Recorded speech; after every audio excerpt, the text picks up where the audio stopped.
So welcome everybody, and I'm glad to introduce my beautiful, fantastic caregiver and friend, Debbie Devereux-Roberts. Welcome, Debbie. Hello, Mike, and welcome to anybody else who's listening. Now, people will comment from all over the world because I'm an internet sensation at the moment. That's amazing, Mike. Well done. Can I just ask one thing? I know we've been friends for a long time, but where's Devereux from? Sounds very posh. It does sound posh, and it actually comes from my side of the family, Mike. It was actually my mum's maiden name. She was Devereux before she got married to my dad. And because she's one of four sisters, the name was going to die out of the family. And so my very romantic husband decided he'd like to take it and have it as our family name. So before we got married, he became Ian Devereux-Roberts instead of just plain old Ian Roberts. I think he wanted it to sound posh, Mike, actually. He's that type of person, isn't he? He is. But it's a nice story. But Devereux actually is historically from France, but there were a lot of Devereux in Ireland, which is where my mum's side of the family were. So for us, it's got an Irish connection, but originally goes back to France. So Salu says hello, and she's from Inglewood in California. Oh, my goodness. And Jerry from Austin, Texas. Wow. Hello. From England, Liverpool, near England. Not near England, in England. Right, Debbie, can you tell me your story as a caregiver, please, from the very beginning? Okay, from the beginning. So I married Ian, who is a head teacher currently. He was just a teacher when I married him, as was I. We got married in 1992. And we were very keen to start a family, as lots of young couples are. And we were delighted to welcome a daughter in 1994, who is our beautiful daughter, Ellie. And she is now 26 and she's amazing, wonderful girl. She lives currently independently down in London. We see her as often as we can, but not as often as we'd like. So she was born in 1994.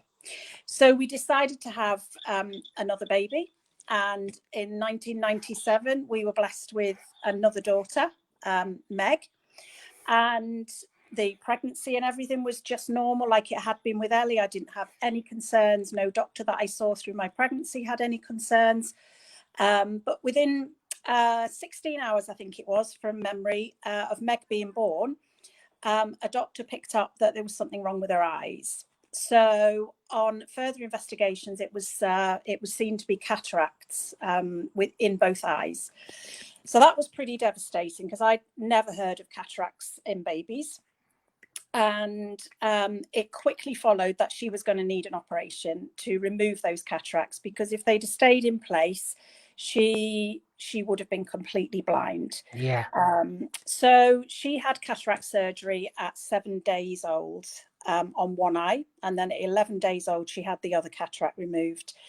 So the baby we took home eventually was a baby who we were expecting to be visually impaired for the rest of her life, but with no other complications at all. In fact, one of the doctors said to me, babies who are born with cataracts can go on and learn to drive. They can go to, grammar schools.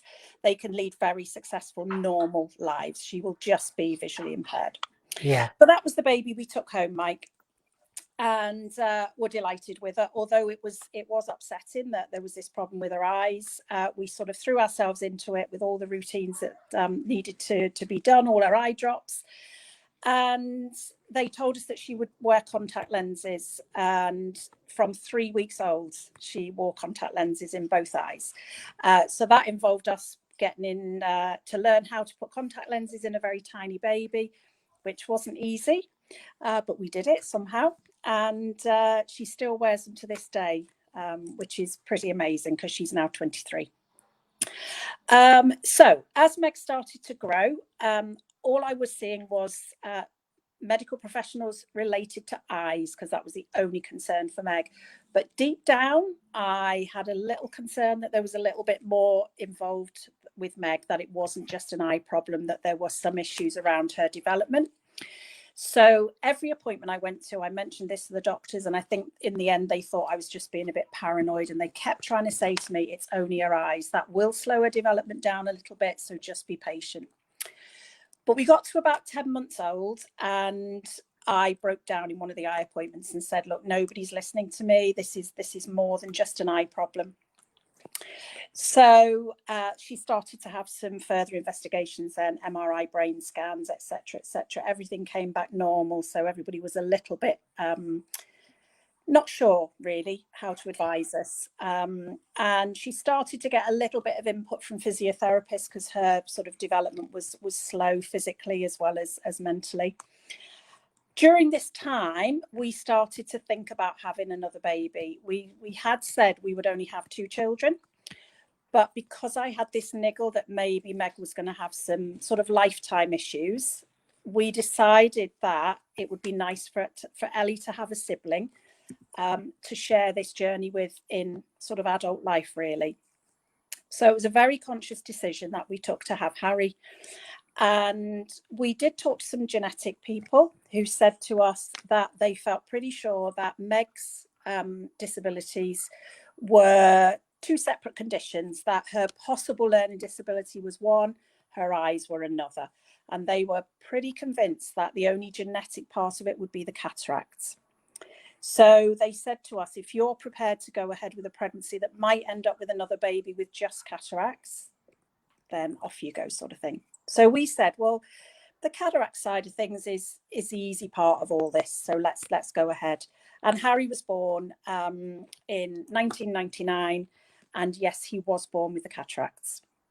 So although that was devastating at the time, we still thought that was the only part of this sort of, when I explain a bit further later on how the condition has developed, we thought that was all that Harry was going to have. And he had the surgery, like his big sister Meg, 7 days old and 11 days old, to remove the cataracts. So at this point, our feelings are, we're delighted. We've got 3, wonderful children. But what is the future, going to hold, really? Because we still didn't really know how Meg's was developing at this point. So let's fast forward to today. That's probably the easiest way to sort of describe this incredible journey we've been on. Is Meg is now 23. And Harry will be 21 in the first week in November. So what we have now are 2 young people who, still live at home. Strange, you say, when they're 21, possibly in 23, but they are completely dependent on us, Mike, as you know. And their disabilities are very, very profound. It's certainly not just an eye condition. And they are registered blind. They have severe epilepsy. They're both wheelchair dependent and unable to do anything at all for themselves. And so require 24-hour care. And their disabilities have sort of progressed as they've got older. We've now got breathing problems and they're on ventilators overnight, that sort of thing. Harry doesn't eat orally. He's fed through a peg in his stomach. So, yeah, we're not in the place where we thought we would be when we first decided to have a family, let's say that. But Mike, you know us, and I'm sure it'll come out as we further discuss. We're not sitting here feeling sorry for ourselves. No, so definitely. that's in it, in a nutshell. So, because did you think there was something wrong because you were a special needs teacher as well? I think so, Mike. So when Meg was born, I'd already had, 1 child. Ellie was 2.5 when Meg was born. So I'd already experienced a normal, hate that phrase, but that's what it is. She already experienced a normal childhood with Ellie. But I'd also been a teacher of children with complex needs. That was my chosen career before I even had my children. I did teach children, with severe learning difficulties. So I think it was a combination of the 2, definitely, Mike. Yeah. And how would you describe the help you received or was it easy when they were children? I think it was easier when they were children. I think the help comes more when they're children. People are more likely to help you. There are a lot, well, we found there were lots of services out there that we could access.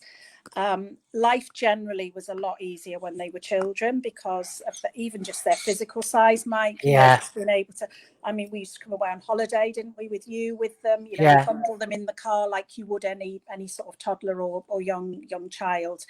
But definitely it gets harder as they get physically bigger, because physically, you know, they're just a normal size.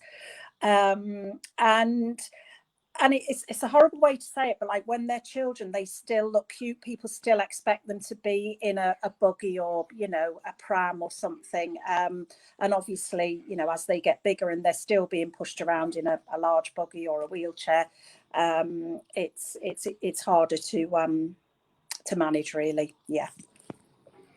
And I know you say they were cute, but I know I've babysat for Megan, and she wasn't cute that day.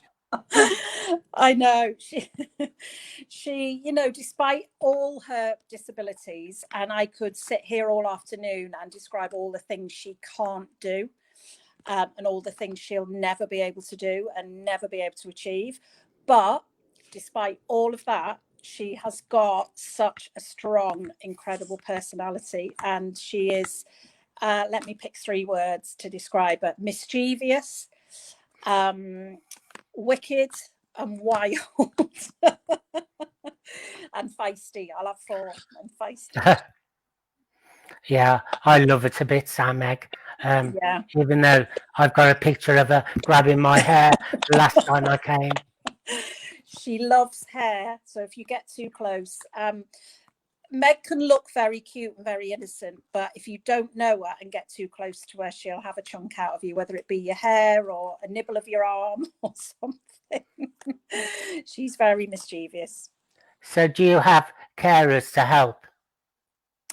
We do, Mike. We had quite a small package up to about a year ago, when we decided we would employ our own carers. And actually, within adult services that we're with now, it has been easier to access financial help to put a package together.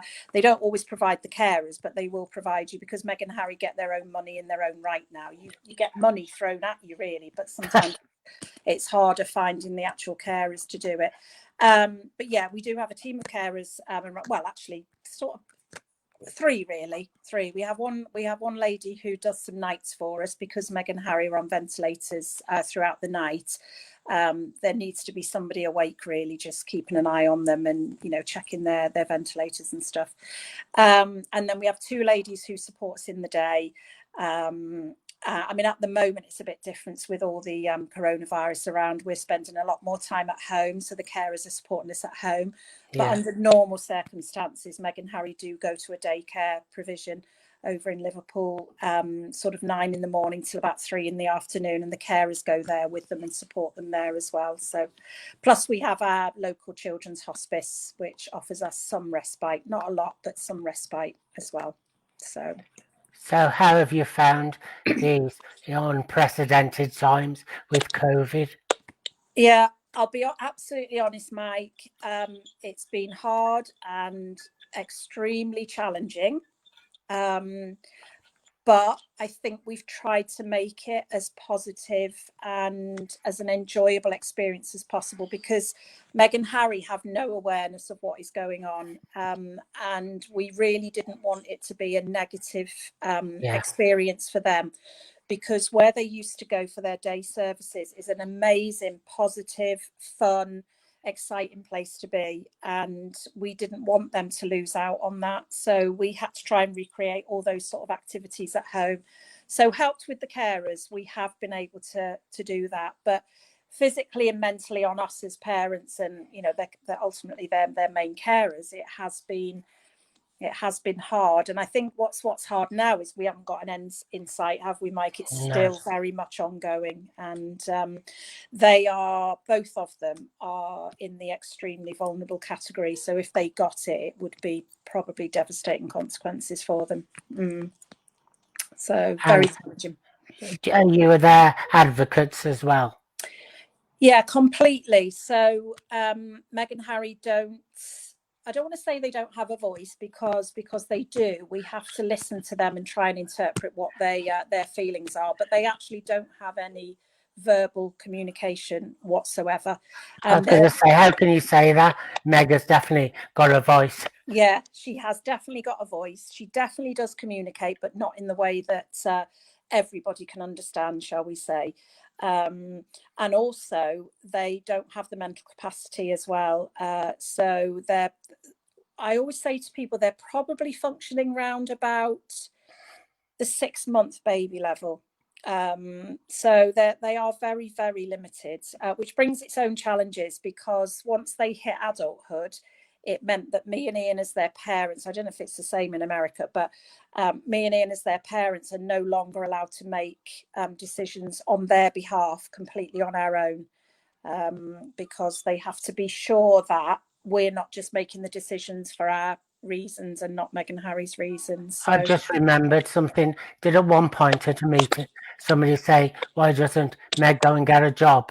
Yes, yeah. Well, they were trying to, it was actually a social worker, Mike, who wanted to get Meg a job, and he clearly didn't know her. He turned up at our house for a meeting, and he hadn't read the notes at all. And I think once he met Meg, he very quickly realised that just wasn't appropriate at all.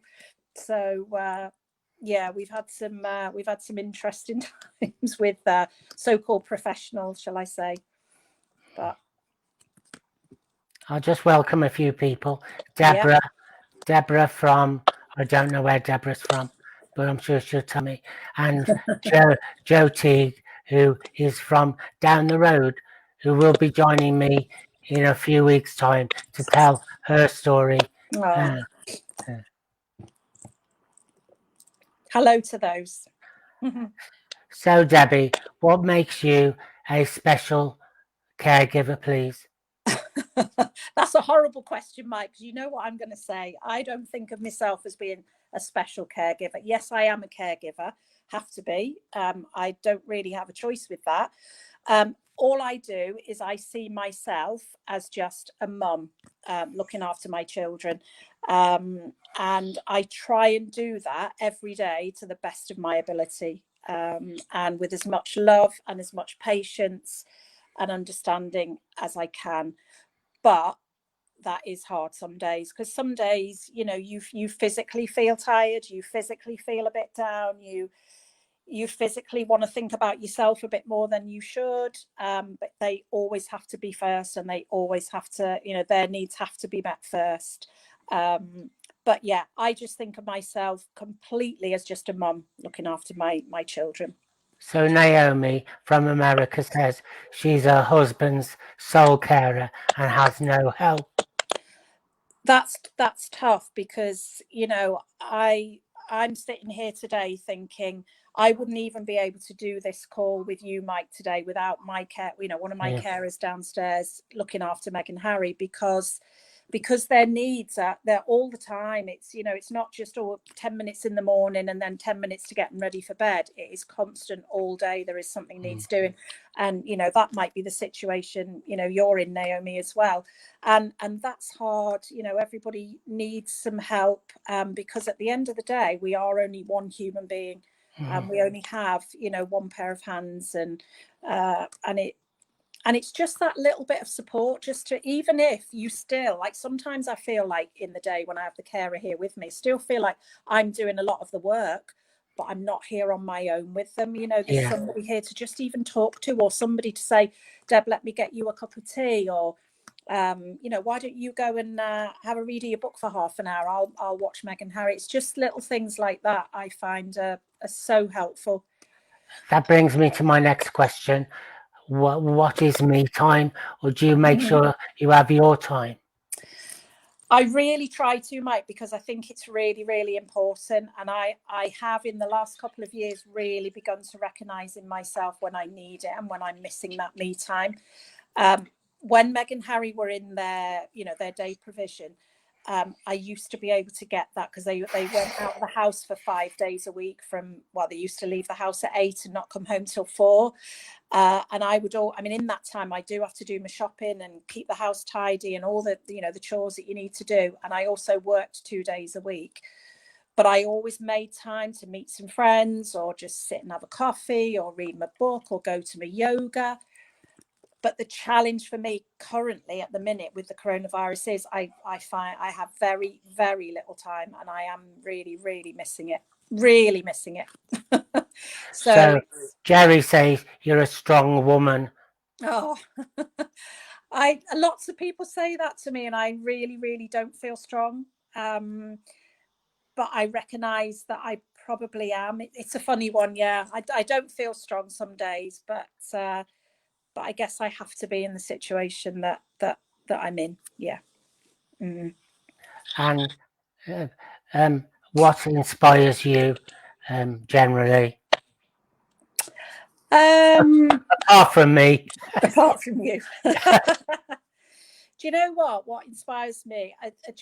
I don't know, Mike. I think it's people just being kind. I'm somebody that even before Meg and Harry, flashy things, for want of a better word, and materialistic things have never impressed me. No. But somebody who is kind, a genuine warm heart, looks out for others, even though they might be having a really difficult time.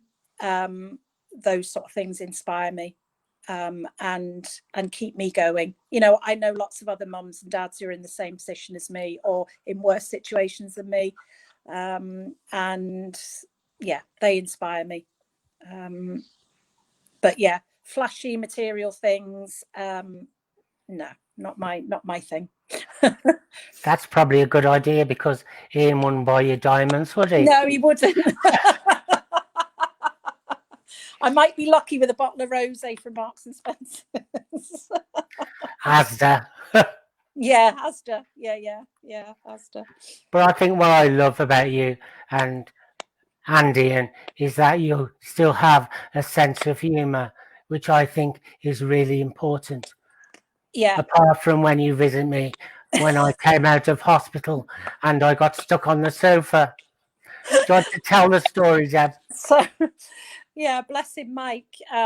He hadn't long been out of hospital, and me and Ian had been desperately wanting to get and see him. But bear in mind, Mike lives about a 4-hour car journey away from us, and that was hard for us to be able to get down to. But we were determined we had to go and see him, and of course it involved getting carers for the children. But we did it, and we were able to go down on the train just for one day and come back the same day. But we were delighted to be able to go and show some support to Mike. But I have to be honest, we were shocked when we first saw you, Mike. I think we told you that, as how poorly you were and how you'd been. And you were still at the point where physically you were needing a lot of support. I think you'd only come out of the hospital for the day or something. Yeah. And were you on the sofa or I think you were on the sofa and Ian was going to try and get you off back in your... And well, it ended up with Mike falling back on the sofa, I think, Ian nearly falling on top of you, and all of us just falling about, absolutely crying, laughing. And it was just one of those moments we'll never forget, Mike. Definitely not. Ian always tries to make me laugh when I'm walking with a stick. And it doesn't work, does it? I know. No. I know. I think that's something that Ian brings to our relationship, our family, that has really helped me. I won't always admit it because sometimes I say to him, this situation is not funny. Why are you trying to make me laugh? But actually, it's helped us tremendously through all this, Mike, because we've had some really serious times and some really serious issues, like lots of life-threatening episodes that we've had to deal with. And you can't always laugh. It's not always appropriate to laugh, but we have always and still maintain a good sense of humour and try and see the funny side in things as much as we can, because it definitely helps you. It definitely helps you. Can I can I talk about your stage career, please? Career? Yeah. So I know what you're going to say, but what's your favourite part you've ever played? Well, there's two actually, Mike, but I think the one you might be thinking of is Mrs. Anna in The King That's and right, Harry. yeah. Shall we dance? Shall we dance? Yeah, yeah. I was lucky. So we're both members of our local amateur dramatic society. Have been for many years, which has been a real release and a great support to us through our journey, really. So yeah, I was lucky enough to play Mrs. Anna in The King and I twice, and it is it'll stay with me forever. It was a wonderful show to be a part of. I see a lot of myself in Mrs. Anna anyway, so it was sort of an easy part to play in one way. But yeah, I was very proud of myself for doing that. But Ian's not bald yet, is he? He's not bald yet, so he can't be my king. But he's moving towards that way. Yeah. But the other part I played, which again I was very proud of, was Annie, another Annie, in Calendar Girls. Which, you didn't. Was amazing. Yeah. Did you have to sing the bigger buns? Yes. And Ian played my husband in that as well. But he kept his clothes on, yeah? And he kept his clothes on, thank God, yeah. Don't think we'd have had an audience if he took his off. But he made up for it in the full Monty, did he? No, he never got a part in that, Mike. Not even a small part? No. No. So, yeah. He'd still like to, though. So Naomi says, you have such interesting guests, fun stories. Yeah. I'd say, yeah, if I think of my life, that's what I think. I think, God, we've had lots of sadness. We've had lots of disappointments. We've had lots of worry, but we've had lots of fun too, and lots of joy. And I think virtually in any situation you find yourself in, I know there's some horrific things that go on for some people, and terrible bereavements and all of that, but I do like to think that everywhere, somewhere, there's a little bit of hope, and try and always find a little good something in every single day, even if it's a tiny little thing, even if it's been a really hard day for 23 and a half hours of it. Just try and find a little something good in every single day. That helps me. Shall we have a little chat about your lovely family? Your mom, Jo. Yeah. So I've got an amazing family who unfortunately don't live physically very close to me. They're, again, probably a good 4 or 5 hours car journey away. But they're an incredible support to me emotionally. My lovely mum, Jo, she's going to be 80 in November, which is incredible. She's amazing what she's able to still do. Sadly lost my dad 4 years ago, which was a tremendous loss to me, because my dad was just my rock, my amazing dad. He was wonderful, and my mum misses him terribly. But I've been really proud of how she's coped with it. And this has been hard. I've been able to see her during COVID, and I FaceTime her every day, but I really miss actually seeing her, because she used to come up and stay quite a lot and be with us and the children. And then I've got 2 brothers, 2 amazing brothers who I love to pieces, and they're lovely families. One of my big regrets in life, not a regret, because there's not a lot I could do about it, but I sometimes sit and think about how Meg and Harry have restricted my life in some ways, and I've had to make sacrifices, and spending time with my family has been that, because they don't live close. They've both got 2 lovely children each, and I'm sad really that I haven't been able to spend a bit more time with all of them, but we are very close emotionally, and I'll forever be grateful for that. Yeah, they're wonderful. Love them all. And Ellie? So Ellie, I adore and love her more than words will ever be able to describe. She's an amazing girl, and she's obviously had to go through a lot of our journey with us with Meg and Harry. I sometimes have to pull her up and say, Ellie, you're not the third parent. Just try and don't take on all the worries that me and Dad have to. You know, enjoy your life. You're only 26. Please, you know, try and be free and don't be. But she's very involved with Meg and Harry, and she is amazing with them. She's amazing with them. She's a wonderful, wonderful big sister. Again, I wish she could live closer, but for the moment she needs to be in London and pursuing her life. Again, we speak every day and she's home as often as she can. So yeah, she's wonderful. Well, I've been putting it off, but I think, can you introduce us to your husband and your, if he's there? We'll have to go downstairs. So bear with me, and I will go and introduce you all to Ian, my husband, and then Meg and Harry. Hope that Meg behaves. If she sees me, she won't.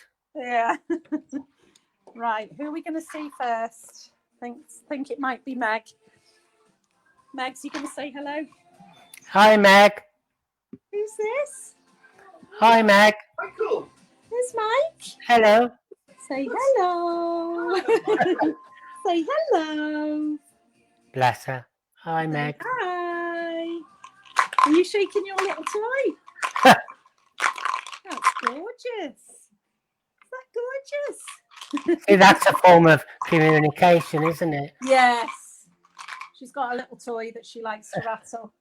And then over here is Big H, my baby. Where are you, H? There he is. Hi, H. H, hello. Ah, That's a nice smile, H. Thank you.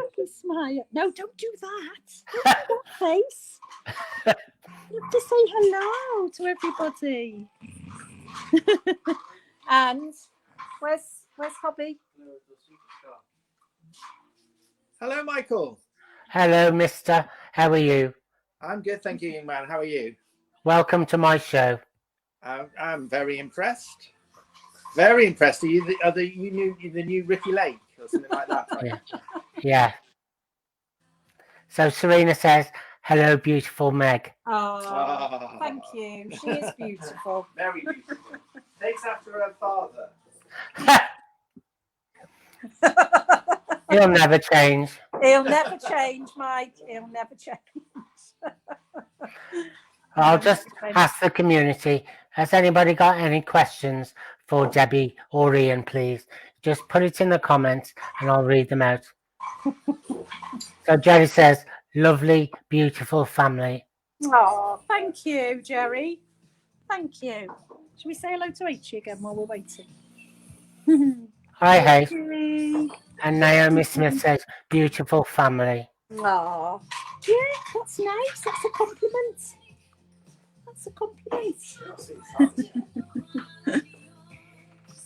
Put it away, H. Put that tongue away. Put that tongue away. Where's that, Megsie? We should say hello to Sally, who's here as well. She's got her mask on. She'll be dead embarrassed. Hello. Hiya. This is Sally. Sally, did you see this morning? Have you got lipstick on underneath your mask? No. Oh, right. Because they were doing whether, it's smudged or not. Oh, whether it smudges it, yeah. There's Megsie again. Hi, Meg. Hello. Achoo. Achoo. Hello. There's Mike. Hey. Say hello, everybody. So there's a lot of people. Melissa Oberfield, she's the main carer for Ken, and she has no one else either. That's really hard. I feel for them. That's very, very hard. And is that because they can't get anybody or don't have the finances, or it's hard? Oh, Salou she's going to be on my show soon. She's the main caregiver for her husband Tom, but she's so strict she scares me. She keeps saying centre Tom, centre, and he has to centre himself. Oh. She works in So hard. That's hard when you're on your own, Mike, definitely. But she does a show every day, so she gives something back as well. Right, yes.